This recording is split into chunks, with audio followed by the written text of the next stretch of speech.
Les débats de l'été Sud Radio, midi 13h30, Stéphanie Demuru. Le journaliste est aux manettes du JT de 13h tout l'été. Ça fait un quart de siècle que ça dure. Son dernier livre, Derrière l'écran, 40 ans au cœur des médias, aux éditions du Rocher. Il livre des anecdotes inédites sur son parcours aux 1000 visages.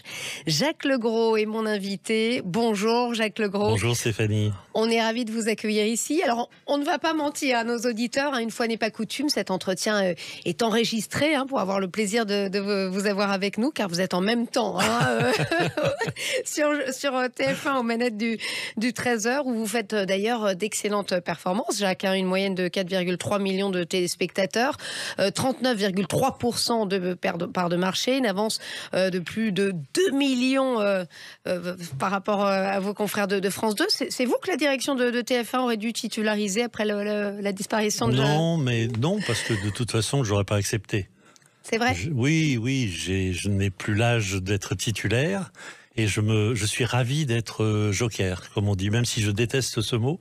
Mais c'est quelque chose qui me va bien depuis fort longtemps, parce que je suis quelqu'un de curieux de beaucoup de choses et je voulais garder cette liberté. En tout cas, je le disais, les audiences sont au rendez-vous. Il y a un effet Jacques Legros, sérieusement, ou c'est l'été, je crois que c'est un cumul de plusieurs effets. Je pense qu'après 30 ans de télé, oui, ça doit être ça. Je compte pas, moi. Vous ne les faites pas. Je me refuse à compter. C'est vrai qu'il y a une certaine... c'est pas forcément d'habitude, mais on a créé un lien avec les téléspectateurs. Ça compte, oui, c'est vrai, ça compte. Après, je suis plutôt quelqu'un de normal à l'antenne comme dans la vie, je suis le même. Donc, je pense que ça se ressent. Et puis après, il y a effectivement un effet été, la météo compte aussi. S'il fait trop chaud chez soi, on regarde un peu la télé. S'il pleut, on regarde. Voilà. Donc, et ça intéresse la météo toujours autant. Mais c'est normal, parce que c'est ce qui rythme un peu notre vie, et surtout dans les périodes de vacances. On se dit, tiens, est-ce que je vais aller quelque part me promener ou me baigner, et s'il fait mauvais, on n'y va pas. Alors Jacques Legros, on vous a vu d'ailleurs ici même dans ce studio de Sud Radio, parce que vous venez d'interviewer le président de la République. C'était un moment attendu par beaucoup de Français. Comment s'organise ce type d'interview en coulisses, même si vous ne pouvez pas tout dévoiler, je sais bien. Non, c'est pas ça, c'est que j'ai pas envie d'en parler parce que l'interview du président est toujours un moment fort, même si c'est en duplex. Et même si le président est à Nouméa, à 16 000 kilomètres. Ça devait être compliqué. Oui, et que Nathanaël était sur son plateau à France 2, moi sur le mien à TF1. Oui. Bon, donc c'est vrai, il y a un petit côté exploit technique, mais n'ayant pas eu d'allocution lors du 14 juillet, les propos du président après les violences urbaines, après beaucoup de choses, étaient attendus, et c'est ça qui pour nous comptait le plus. Oui, c'est toujours un exercice. D'obtenir les réponses. Oui, bien sûr, c'est toujours un exercice difficile d'interviewer un chef de l'État, parce que il faut évidemment savoir poser les questions que tout le monde attend. En l'occurrence, il y en avait beaucoup sur cette interview. Il y a tout de même un respect dû à la fonction. Bien sûr qu'il y a un respect dû à la fonction, et vous avez raison de dire que c'est surtout avec le président, parce que on a forcément dans mon métier, j'ai reçu toutes sortes de personnalités, mais j'ai reçu Madame Macron d'ailleurs, à un moment pas facile. Un souvenir assez compliqué, vous en parlez. Oui, un moment compliqué qui m'a valu beaucoup de reproches, parce qu'on pensait que j'avais osé poser des questions dérangeantes. C'est l'époque où d'abord le président avait dit dans un journal j'emmerde les non-vaccinés. On attendait de savoir s'il allait se présenter à sa réélection. Et Madame Macron, il y avait eu des rumeurs odieuses disant qu'elle était née homme. Alors vous voyez un peu les trois. C'est sûr que le cahier des charges était lourd. Voilà, sur la réélection, sur le fait que le président se présente à nouveau, j'ai posé la question. Je savais très bien que je n'aurais pas la réponse de la part de Madame Macron. Sur j'emmerde, là, je me suis adressé à l'ex-prof de français et je lui ai dit, bon, quand même, vous êtes épouse d'un homme qui dit j'emmerde. Bon, c'est pas bien. Bon, là, on a plutôt souri et ri. Quant à Madame Macron née homme, là, c'était beaucoup plus délicat. Et en loge de maquillage, où j'étais allé la saluer, elle avait dit, j'aimerais bien dire que je porte plainte. Je dis, oui madame, mais on est obligé de contextualiser cette plainte, sinon les gens vont rien comprendre. Tout le monde n'est pas au courant de ces propos, ces rumeurs odieuses. Et du coup, on s'est mis d'accord. J'ai dit oui, mais je contextualise. Et c'est vrai que en direct, dans le journal, dire qu'est-ce que vous avez à dire au fait que vous êtes né homme à l'épouse du chef de l'État? Les mots ne sont pas sortis très facilement. Et après, on m'a dit, mais monsieur, comment avez-vous pu oser, etc., etc.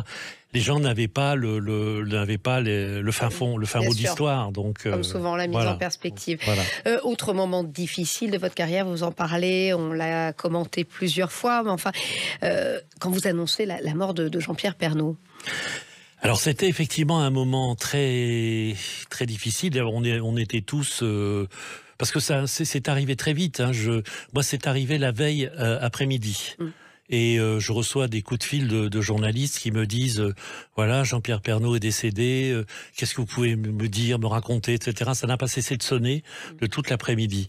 Et puis même le matin, même avant le journal, j'étais sur une autre radio à répondre à la question. Mais je dis ben, j'ai le journal dans 10 minutes. Non mais reste, raconte. Bon, bref, j'avais une forte pression. Okay. Et ce jour-là, en plus, la guerre en Ukraine venait d'éclater.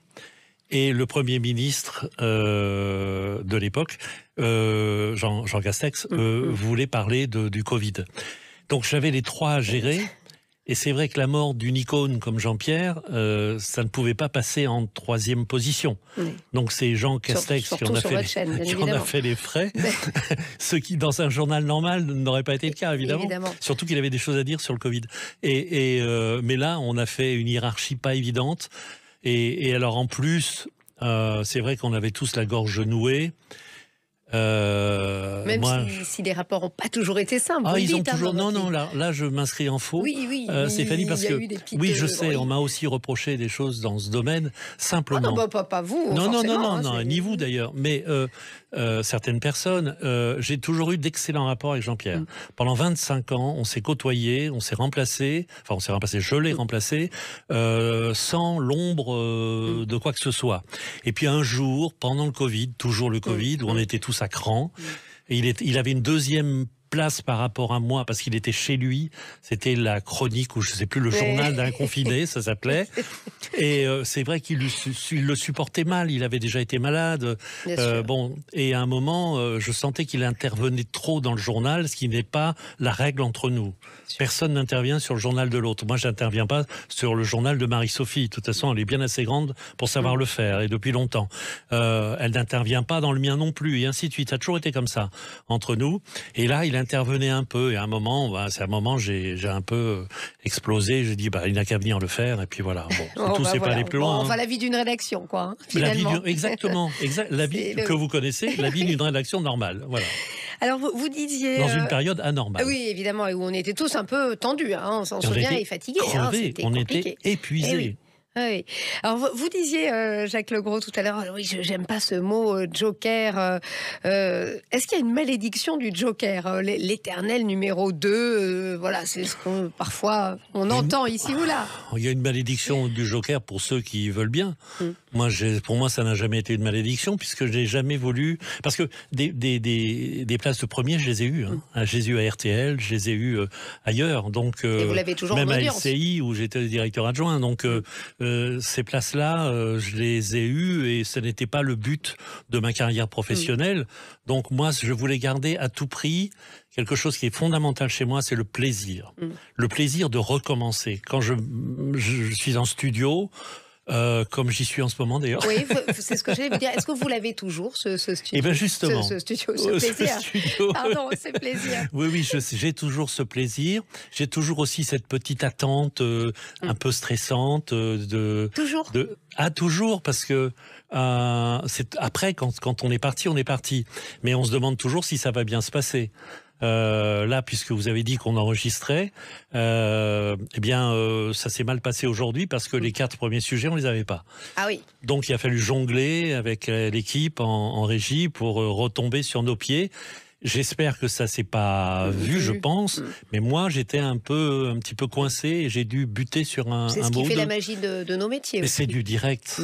Donc en plus, on n'est pas des robots. On est loin d'être parfait. surtout moi. Non, non. Et du coup, on est humain, on est dépendant aussi. Parfois, on a mal aux dents, mal à la tête, et ça, il faut essayer de faire en sorte que ça se voit pas. Alors, il y a quand même eu toutes les périodes de vacances, l'été, quand les autres sont en vacances, les enfants, les époux. Comment ça se vit, ça? Alors, très mal de la part de ma famille. Oui, forcément. Parce que moi, j'ai un fils qui a 18 ans, et ça fait 25 ans que je fais les étés.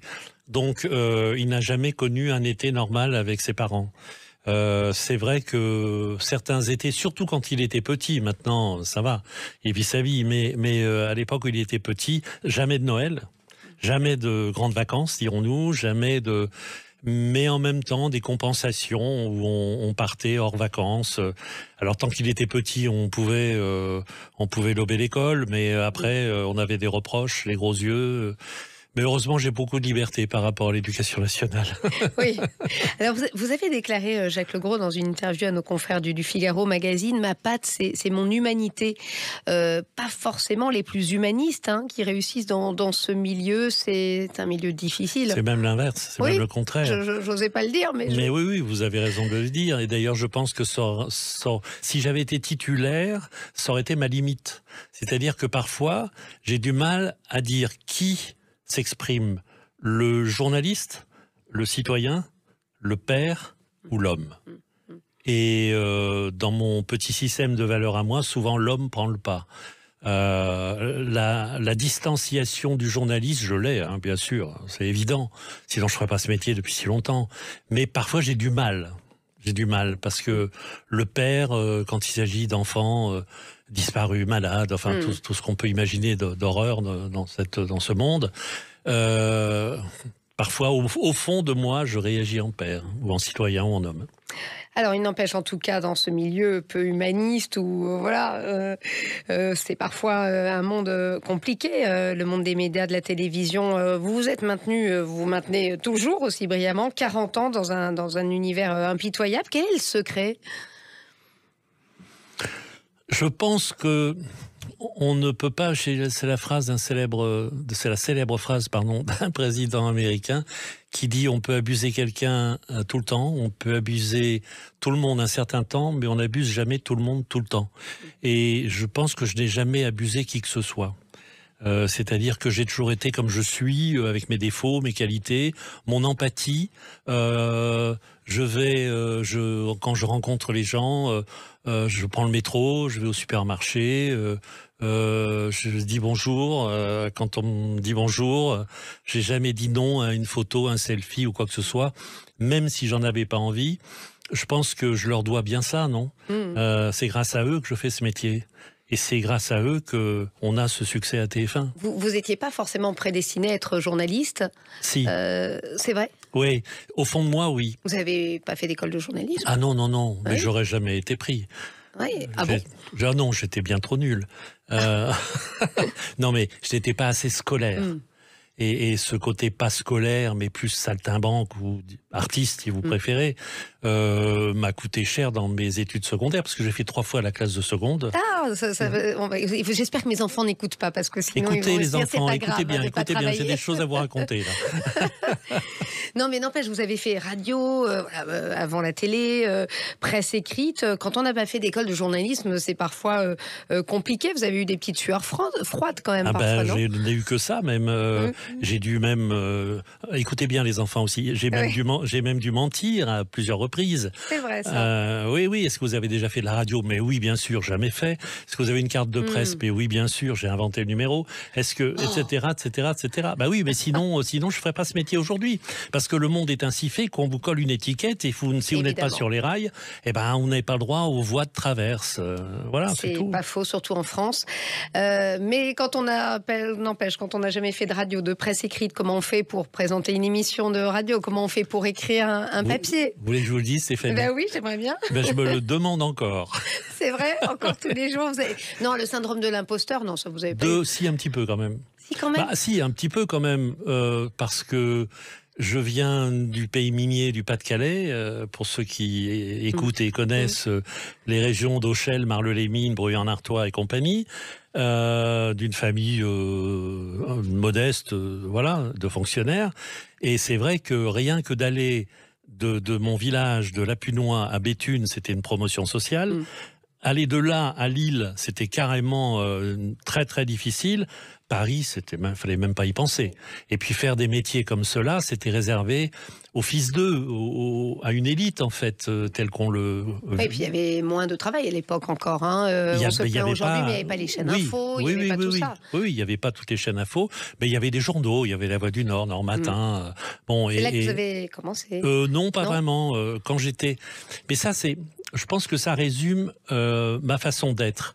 Quand j'étais en 4e, le lycée nous emmenait au Palais de la Découverte à Paris. Et je me suis dit, mais déjà à l'instinct journalistique, je me suis dit, je vais aller voir La Voix du Nord à Béthune. Je vais leur proposer de faire une photo de la classe sur le perron du Palais de la Découverte et de la publier avec une légende.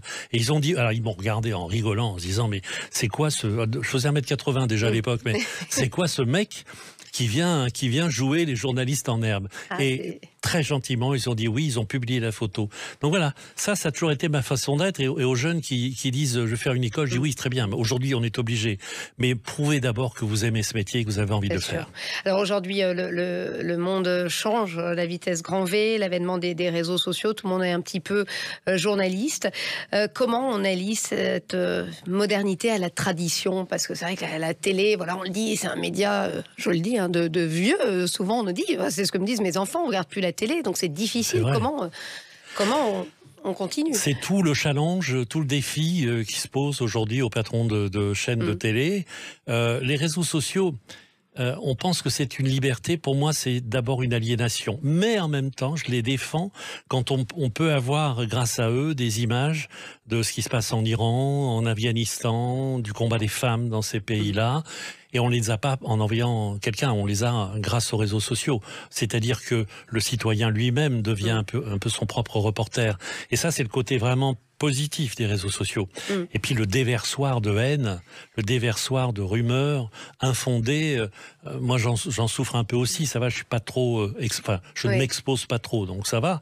Mais c'est vrai que ça, c'est une menace à la fois pour la démocratie et pour nos métiers. Et les temps changent aussi à la télévision. Vous avez résisté, Jacques Legros, à la cabale contre le fameux homme blanc de plus de 50 ans. Alors on rappelle le contexte, c'était Delphine Ernotte, je crois, la patronne de France Télévisions, qui avait dit ça à l'époque. C'est vrai qu'il y a cet aspect-là aussi. Il faut changer, apporter de la modernité. Est-ce que c'est de la modernité? Est-ce que on pourrait disserter, d'ailleurs je suis en train de préparer un livre là-dessus avec une jeune philosophe géniale.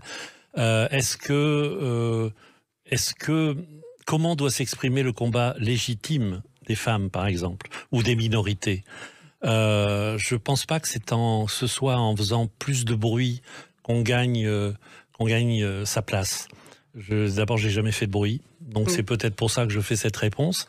Mais je pense qu'il faut accepter de la creuser, sa place. Il faut la faire.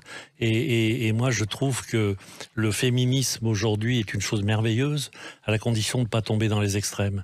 Et moi, j'ai du mal, par exemple, de dire Madame la Première ministre. Ça m'arrache un peu l'oreille, mais je fais partie des vieux. Il y a un N après, je crois.